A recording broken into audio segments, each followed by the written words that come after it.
Romeo के नाम पौलुस रसूल का खत और उसका 5वां बाब जो 21 आयात पर मुश्तमिल है।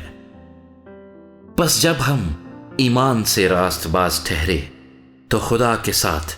अपने खुदावंद यीशु मसीह के वसीले से सुलह रखें, जिसके वसीले से ईमान के सबब से उस फजल तक हमारी रसाई भी हुई जिस पर कायम है, और खुदा के जलाल की उम्मीद पर फख्र करें। और सिर्फ यही नहीं बल्कि मुसीबतों में भी फख्र करें,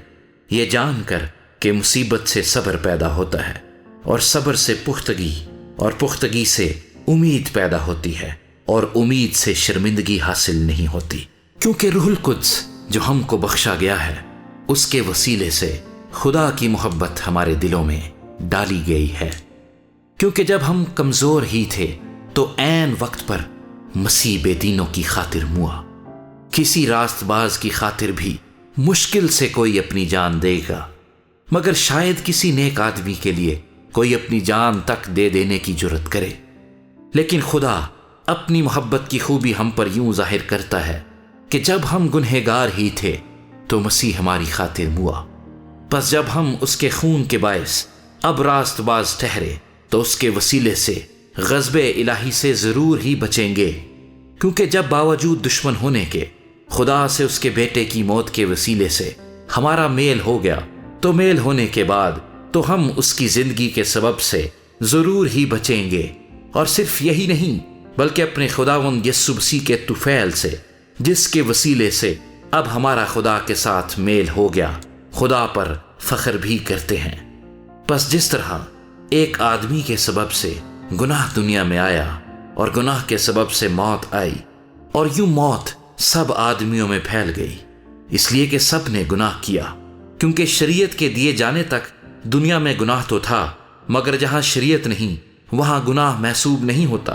तो भी आदम से लेकर मूसा तक मौत ने उन पर भी बादशाही की जिन्होंने उस आदम की नाफरमानी की तरह, जो आने वाले का मसील था, गुनाह ना किया था।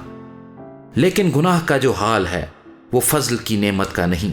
क्योंकि जब एक शख्स के गुनाह से बहुत से आदमी मर गए तो खुदा का फजल और उसकी जो बख्शिश एक ही आदमी यानी यीशु मसीह के फजल से पैदा हुई, बहुत से आदमियों पर जरूर ही इफरात से नाजिल हुई। और जैसा एक शख्स के गुनाह करने का अंजाम हुआ, बख्शिश का वैसा हाल नहीं, क्योंकि एक ही के सबब से वो फैसला हुआ जिसका नतीजा सजा का हुक्म था, मगर वो तेरे गुनाहों से ऐसी नेमत पैदा हुई जिसका नतीजा ये हुआ कि लोग रास्तबाज ठहरे। क्योंकि जब एक शख्स के गुनाह के सबब से मौत ने उस एक के जरिए से बादशाही की, तो जो लोग फजल और रास्तबाजी की बख्शिश इफरात से हासिल करते हैं, वो एक शख्स यानी यीशु मसीह के वसीले से हमेशा की जिंदगी में जरूर ही बादशाही करेंगे।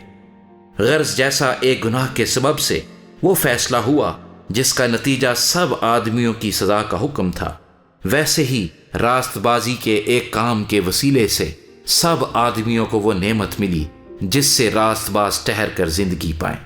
क्योंकि जिस तरह एक ही शख्स की नाफरमानी से बहुत से लोग गुनहगार ठहरे, उसी तरह एक की फरमाबरदारी से बहुत से लोग रास्तबाज ठहरेंगे।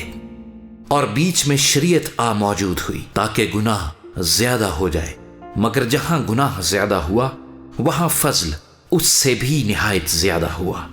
ताकि जिस तरह गुनाह ने मौत के सबब से बादशाही की, उसी तरह फजल भी हमारे खुदावंद यीशु मसीह के वसीले से